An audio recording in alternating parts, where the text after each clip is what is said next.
guys, it's ASBYT and welcome back to a brand new video. Now we have a massive product on the table today. It will always divide opinion between Apple and Android fans, but certainly if you're an Apple fan, this is probably the one day that you've been waiting for this year. It is, of course, the day that Apple release the brand new phone. And right here we have, certainly probably the most popular out of the three in my opinion, the iPhone XS Max. And today we're going to be doing a quick unboxing and talk briefly about what's changed and how this differs from the iPhone X. So without further ado, let's get it unboxed. Right, so just quickly, I will be doing quite a lot of comparisons between the iPhone XS Max, pretty much the same phone, but we'll get to that, versus the Samsung Note 9, the OnePlus 6, all of them sort of phones. So if you are interested in those comparisons, camera, speed tests, etc., then make sure you are subscribed to the channel. You've turned on the notification bell so that when those videos are posted, you are notified. So, let's do the dirty.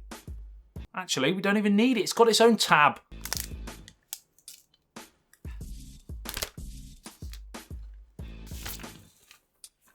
Oh, casual.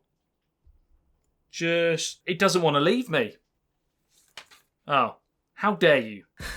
Right, so here we have the box. We have the 256GB version here, and we have it in gold. So let's do the honors. Right, so as you can see, we have designed by Apple in California there. We take that up. It is in classic Apple style, pretty much just a manual and a couple of Apple stickers. Nothing groundbreaking there. Now we have the phone, a very nice bit of kit in the hand. It does feel very, very premium straight away. And to be honest, people will argue amongst themselves about specs, about Android over iOS, all of that sort of stuff. But there is no doubt about it. You are paying a little bit of a premium for the brand, for the logo, for the build quality as well.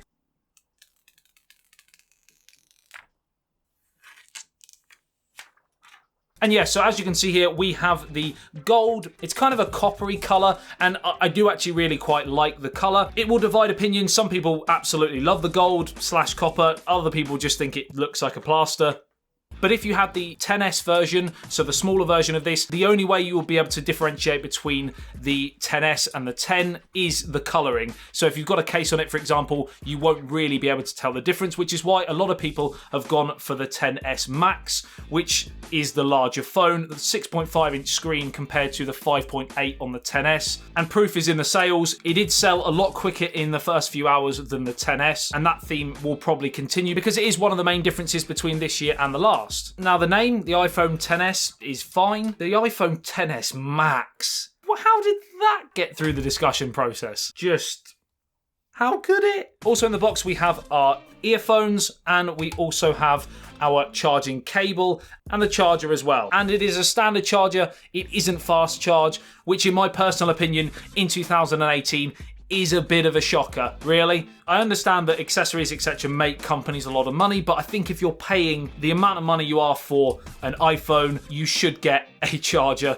that's fast charging. It's just, yeah, one of those for you, Apple. The only other aesthetic that's different between the XS and the X is the fact that the camera bump is that ever so slightly larger than the X. So for cases, for example, they will fit, but the camera will protrude slightly outside of the case. Outside of those two minor changes, the S models are always sort of minor updates. They don't usually change anything to do with how the actual phone looks, really. And one of the big things is the fact that it is running with the brand new A12 Bionic 7nm chip, which is the first ever 7nm smartphone chip. And that's apparently meant to make apps, for example, open 30% faster. I will be doing a far more in-depth review after a few days use, and I'll be going through everything that I feel is different and whether enough has been changed on the S models over last year's. So make sure you are subscribed to the channel if you want to see that video. It's also apparently got a marginally quicker Face ID, and the camera has been improved as well. It is very quick. It is also been proven to be far more secure than most other ways of getting into phones. Would I still prefer the option to have a fingerprint sensor? Yes, I think I would, whether that be in the display or on the back, for example. Don't think I'm alone in that, but there'll be some of you that are perfectly happy with just Face ID. The rear-facing dual camera is a dual 12 megapixel setup. Both both with optical image stabilization. The secondary sensor is a 2x optical zoom. The primary sensor is where things have altered slightly from last year, and we now have a larger sensor at f1.8 aperture, which should create better low light performance.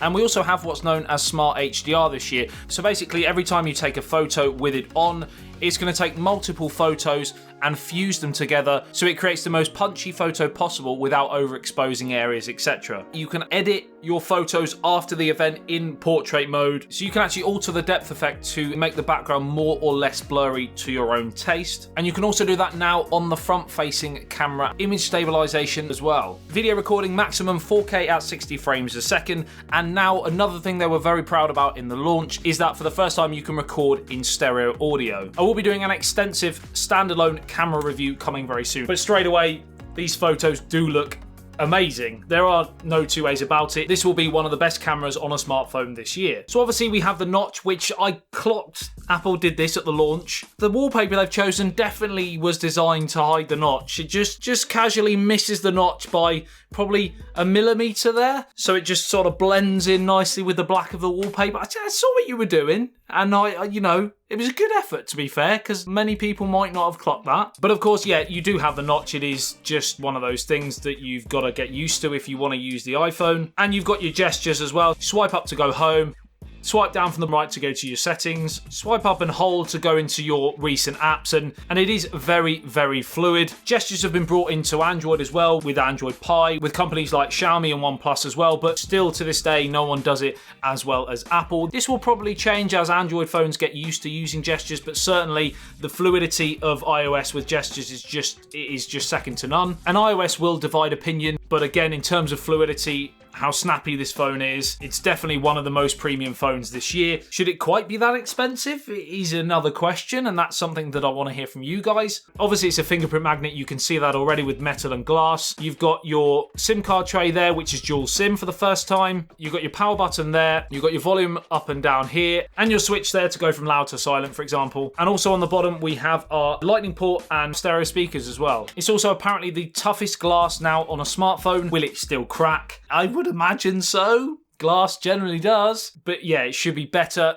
I'd still use a case. It is an OLED display. It's also apparently now got a 60% greater dynamic range on this display over last year's, and viewing angles are great. 2688 by 1242. There are 3.3 million pixels and a PPI density of 458. So I'm guessing media, for example, is going to be great to watch on here on this larger display as well. It is IP68 water and dust resistant. Battery is also apparently meant to be an hour and a half longer than the 10 last year in the Max version. In the 10S normal, it's about 30 minutes. It's probably going to be pretty much the same. Now, like I said at the start, this has 256 gigabytes of storage. There is no micro SD card slot, so you can't expand on that. Some companies just don't do that. Some of you guys would be annoyed by that, especially when you compare it to the Samsung Note 9, for example, where you can add that micro SD card. This is available in gold, silver, and space grey, and we're now going to jump onto price. And of course, the 10S starts at $999, the 10S Max starts at $1,099 and goes up to around $1,400. I think if you go for the 512 gigabytes of storage, which is the top option, there are no two ways about it. It's a lot of money. Some people would be very comfortable spending that sort of cash.